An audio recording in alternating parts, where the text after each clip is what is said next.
So it's time for a Fugly Fence video. I love these things. This came out of necessity. When I went to go have it made at the factory, it was like over 60 bucks. No one's paying that for these. I went on Amazon, I figured out a couple little parts I could throw together. This is square to this, so everything's perfect. As soon as you come in, all right, you set your blade. See, nothing, not grabbing. Push your blade a little forward until it catches. And pull it back and go.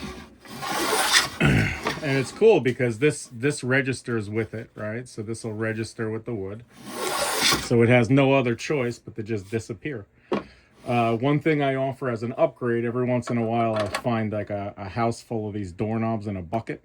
So I grab them when I can. So I actually have a couple I'll be adding to the site for these next batches. But this actually, once you guys go handle, you'll probably never go back. And it's not tight, you know. I'm not trying to make it tight. But my number one goal is to make sure your hands are comfortable, just like my thought process with the toe turner. Have a great day. These little guys are great.